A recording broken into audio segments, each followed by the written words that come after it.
ಯಾವುದೇ ರೀತಿಯ ವಿಕೋಪಗಳು ಸಂಭವಿಸಿದಲ್ಲಿ ಜನ ಜಾನುವಾರು ಹಾಗೂ ಆಸ್ತಿಪಾಸ್ತಿ ರಕ್ಷಣೆ ಸಂಬಂಧ ರಕ್ಷಣಾ ಕಾರ್ಯಾಚರಣೆ ಕೈಗೊಳ್ಳುವ ಬಗ್ಗೆ ಹಾರಂಗಿ ಜಲಾಶಯದಲ್ಲಿ ಗುರುವಾರ ಅಣಕು ಪ್ರದರ್ಶನ ನಡೆಯಿತು.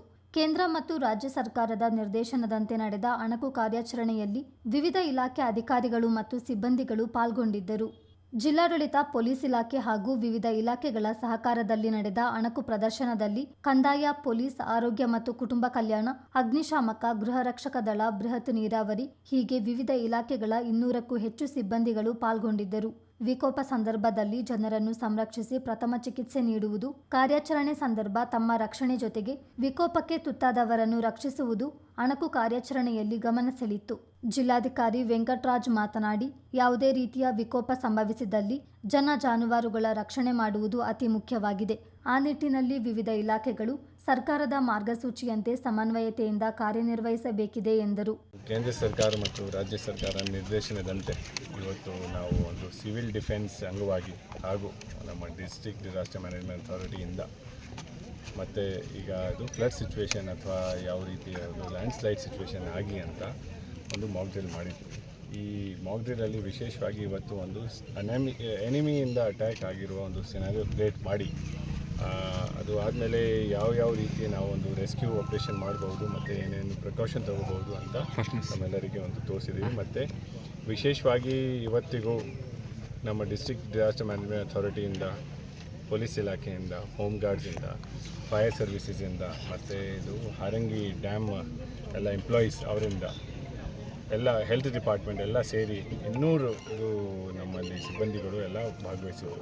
ಇದರಲ್ಲಿ ಇಂಜಿನಿಯರ್ಸ್ ಕೂಡ ಡ್ಯಾಮಲ್ಲಿ ಈ ಥರ ಸೈರನ್ ಆಗಲಿ ಮತ್ತು ಈಗ ಎಲ್ಲ ರೆಸ್ಕ್ಯೂ ಆಪ್ರೇಷನ್ ಮಾಡುವಾಗ ಮತ್ತು ಆ್ಯಂಬುಲೆನ್ಸಸ್ಸು, ಹೆಲ್ತ್ ಡಿಪಾರ್ಟ್ಮೆಂಟ್ಸು ಒಂದು ಸಿನಾರಿಯೋ ಕ್ರಿಯೇಟ್ ಮಾಡಿ ಯಾವ ರೀತಿ ನಾವು ಫಸ್ಟ್ ರಿಯಾಕ್ಷನ್ ಮಾಡಿ ಎಲ್ಲರಿಗೆ ರಕ್ಷಣೆಗಾಗಿ ಇದು ನಾವು ಕೆಲಸ ಮಾಡ್ತೀವಿ. ವಿಶೇಷವಾಗಿ ನಮ್ಮ ಗುರಿ ಏನಿರ್ತದೆ ಪ್ರತಿ ಸತಿನೂ ಈ ಥರದ್ದು ಸಂದರ್ಭ ಬಂದಾಗ ಅಂದರೆ they should be zero loss of human life.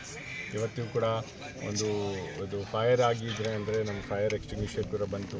ಅದು ಆದಮೇಲೆ ಅಲ್ಲಿ ಡ್ಯಾಮಲ್ಲಿ ಕೂಡ ಇಬ್ಬರಿಗೆ ನಾವು ಅಲ್ಲಿ ಅವರು ಡ್ರೌನ್ ಆಗಿರುವ ಒಂದು ಸಂದರ್ಭದಲ್ಲಿ ಕೂಡ ಹೇಗೆ ರೆಸ್ಕ್ಯೂ ಮಾಡಬೇಕಂತ ಎಲ್ಲ ಮಾಡಿದ್ದೀವಿ.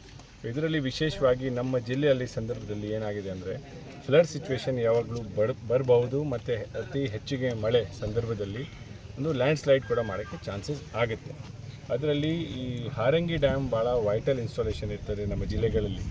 ಇದರಲ್ಲಿ ಅಷ್ಟೇ ಇದು ಎನಿಮಿ ಅಟ್ಯಾಕ್ ಸಂದರ್ಭದಲ್ಲಿ ಹೊರತುಪಡಿಸಿ ಕೂಡ ಇಲ್ಲಿ ಯಾವಾಗಲೂ ಏನಾದರೂ ಟೆಕ್ನಿಕಲ್ ಇಶ್ಯೂಸ್ ಆಗಲಿ ಅಥವಾ ಇದು ಡ್ಯಾಮ್ ಗೇಟಲ್ಲಿ ಏನಾದರೂ ಇಶ್ಯೂಸ್ ಆದರೆ ಅಂದರೆ ಒಂದು ಫ್ಲಡ್ ಸಿಚುವೇಶನ್ ಬರ್ಬೋದು. ಸೊ ಅದರಲ್ಲಿ ಕೂಡ ನಾವು ಹೇಗೆ ಡೌನ್ ಸ್ಟ್ರೀಮ್ ಇರುವ ವಿಲೇಜಸ್ಸಿಗೆ ನಾವು ಅದು ಸೈರನ್ ಮೂಲಕ ಅವರಿಗೆ ಅದು ಒಂದು ವಾರ್ನಿಂಗ್ ಇದು ಸಿಗ್ನಲ್ ಕೊಡ್ಬೋದು ಮತ್ತು ಇದು ಅಪ್ಸ್ಟ್ರೀಮ್ ಇರುವ ಇದು ವಿಲೇಜಸ್ಗೆ ಕೂಡ ನಾವು ಒಂದು ವಾರ್ನಿಂಗ್ ಸಿಸ್ಟಮ್ ಕೊಡ್ಬೋದು. ಅವರಿಗೆ ಹೇಗೆ ಅರಿವು ಮೂಡಿಸ್ಬೇಕು ಮತ್ತು ಅವರು ಕೂಡ ಈ ಥರದ್ದು ಸಂದರ್ಭದಲ್ಲಿ ಹೇಗೆ ರಿಯಾಕ್ಷನ್ ಆಗಬೇಕಂದ್ರೆ ಅದು ಕೂಡ ಅವರಿಗೆ ನಾವು ಪ್ರತಿ ವರ್ಷ ನಾವು ಒಂದು ಮಾಕ್ ಡ್ರಿಲ್ ಮಾಡ್ತೀವಿ.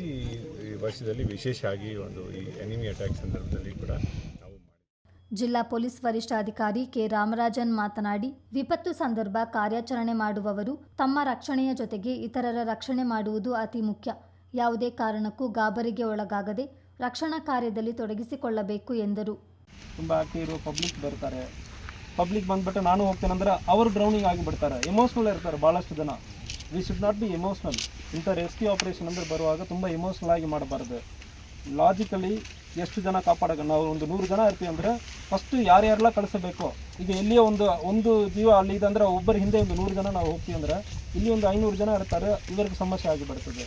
ಲಾಜಿಕಲಿ ಆಫೀಸರ್ ಲೆವೆಲಲ್ಲಿ ಯೋಚನೆ ಮಾಡಬೇಕು. ಅಲ್ಲಿ ಇಂಥ ರೆಸ್ಕ್ಯೂ ಆಪರೇಷನಲ್ಲಿ ಪ್ರತಿಯೊಬ್ಬರು ಇನ್ನೊಬ್ಬರು ಇನ್ಸ್ಟ್ರಕ್ಷನ್ ಎಲ್ಲ ನಾವು ಕೊಡೋಕ್ಕಾಗಲ್ಲ. ಇಲ್ಲಿ ಬಂದು ನಿಂತ್ಕೊಂಡು ಇನ್ಸ್ಪೆಕ್ಟರ್, ಸಬ್ ಇನ್ಸ್ಪೆಕ್ಟರ್ ಅಂದರೆ ಇನ್ಸ್ಟ್ರಕ್ಷನ್ ಕೊಡೋಕ್ಕಾಗಲ್ಲ. ಅವರವರು ಯಾವುದು ಸರಿ ಅಂದರೆ ಅನಿಸೋದು logically you have to apply. Mostly ತುಂಬ ಹೋಗಬಾರ್ದು ರೆಸ್ಕ್ಯೂ ಆಪರೇಷನ್ಗೆ ಯಾವಾಗಲೂ. ಸೊ ಅದು ನಿಮ್ಮ ಎಲ್ಲರಿಗೂ ಕೂಡ ಗೊತ್ತಿರ್ತದೆ, ಎಕ್ಸ್ಪೀರಿಯನ್ಸ್ ಇರ್ತದೆ. ಫೀಲ್ಡಲ್ಲಿ ಇವತ್ತು ನಾವು we are trying to create a realistic scenario. ಇನ್ನು ಫೀಲ್ಡಲ್ಲಿ ಇನ್ನೂ ಭಾಳಷ್ಟು ಕಾಂಪ್ಲಿಕೇಶನ್ ಇರುತ್ತೆ, ಇಷ್ಟು ಸುಲಭ ನಮಗೆ ಫೀಲ್ಡ್ ಸಿಗಲ್ಲ. ಬಟ್ ಆದರೆ ನಾವು ಎಮೋಷ್ನಲಿ ಆಗಬಾರ್ದು, ತುಂಬ ಲಾಜಿಕಲಿ ಯೋಚನೆ ಮಾಡಿ ಹೆಂಗೆ ಅದು ನಾವು ಕಾಪಾಡೋದು, ಮ್ಯಾಕ್ಸಿಮಮ್ ಜನರನ್ನು ನಾವು ಕಾಪಾಡಬೇಕು. ಆ ರೀತಿಯಲ್ಲಿ ನಾವು ವರ್ಕ್ ಮಾಡಬೇಕು. ನಮಗೆ ಈ ಡ್ಯಾಮ್ ಯಾಕೆ ಇದು ಮಾಡಿದೀವಿ ಅಂದರೆ ಒಂದು ಫೈಬರ್ ಎಲ್ಲಿರೋ ಥರನೇ not only enemy attack, natural crack ಆಗ್ಬೋದು, ಫ್ಲಡ್ ಸಿಚುವೇಶನ್ ಬರಬಹುದು, ಗೇಟಲ್ಲಿ ಪ್ರಾಬ್ಲಮ್ ಆಗ್ಬೋದು. ಇಂಥ ಇಶ್ಯೂ ಆಗುವಾಗ ಡೌನ್ ಸ್ಟ್ರೀಮಲ್ಲಿ ಆಲ್ರೆಡಿ ನಾವು ಅಲರ್ಟ್ ಮಾಡಿದ್ದೀವಿ. ಡೌನ್ ಸ್ಟ್ರೀಮು ಒಂದು 2-3 ಕಿಲೋಮೀಟರ್ಸ್ ಅಪ್ ಸ್ಟ್ರೀಮಲ್ಲಿ ಇರೋರು ಕೂಡ ನಾವು ಅಲರ್ಟ್ ಮಾಡಿದ್ದೀವಿ. ಮತ್ತು ಇಲ್ಲಿ ಸುತ್ತಮುತ್ತ ಇರೋರಿಗೆ ಯಾರಿಗೇನು ಸಮಸ್ಯೆ ಆಗಬಾರ್ದು ಅಂದರೆ ಮಾಡಿದ್ದೀವಿ. ಸೊ ಉಳಿದ ಇಲಾಖೆಯಲ್ಲೂ ಕೂಡ ಚೆನ್ನಾಗಿ ಮಾಡಿದ್ದೀರಿ. ಸ್ವಲ್ಪ we have to be brave as well as logical. ಎರಡು ಇರುವಾಗ ವರ್ಕೌಟ್ ಆಗುತ್ತದೆ. ಸುಮ್ಮನೆ ಬ್ರೇವ್ ಮಾತ್ರ ಇಟ್ಕೊಂಡು ನಾವು ಧೈರ್ಯವಾಗಿ ನಾನು ಮಾಡ್ತೀನ ಅದು ಮಾತ್ರ ಸಾಕಾಗಲ್ಲ. Rescue operations I think fire ಫೈಟರ್ಸಲ್ಲಿ ಎಲ್ಲರೂ ಕೇಳಿರ್ತಾರೆ, yes we have to be brave, no doubt. But ಆದರೆ ಲಾಜಿಕಲಿ ಥಿಂಕ್ ಮಾಡಬೇಕು. We should not be too emotional rescue ಆಪರೇಷನ್ಸಲ್ಲಿ. ಸೊ ಚೆನ್ನಾಗಿ ಮಾಡಿ, ಮುಂದಿನ ದಿವಸದಲ್ಲಿ ಚೆನ್ನಾಗಿ ಮಾಡಿ, ಯಾವುದೂ ಹಾನಿ ಆಗಬಾರ್ದು. ಆಗೋ ಸಿಚುವೇಷನಲ್ಲಿ ನಾವು ಮುಂದೆ ಬಂದು ಧೈರ್ಯವಾಗಿ ಮಾಡಬೇಕು. ಈ ಸಂದರ್ಭ ಮಡಿಕೇರಿ ಡಿವೈಎಸ್ಪಿ ಸೂರಜ್, ತಹಶೀಲ್ದಾರ್ ಕಿರಣ್ ಗೌರಯ್ಯ, ಕೃಷ್ಣಮೂರ್ತಿ, ಜಿಲ್ಲಾ ವಿಪತ್ತು ನಿರ್ವಹಣಾ ಪರಿಣಿತರಾದ ಅನನ್ಯ ವಾಸುದೇವ್, ಅಗ್ನಿಶಾಮಕ ಅಧಿಕಾರಿ ರಾಜೇಶ್, ತಾಲೂಕು ಆರೋಗ್ಯಾಧಿಕಾರಿ ಡಾಕ್ಟರ್ ಇಂದೂಧರ್, ಗೃಹರಕ್ಷಕ ದಳದ ತರಬೇತಿದಾರ ಅಕ್ಷಯ್, ಹಾರಂಗಿ ಜಲಾಶಯ ಕಾರ್ಯಪಾಲಕ ಇಂಜಿನಿಯರ್ ಪುಟ್ಟಸ್ವಾಮಿ, ವಿವಿಧ ಇಲಾಖೆ ಅಧಿಕಾರಿಗಳು, ಸಿಬ್ಬಂದಿಗಳು ಇದ್ದರು.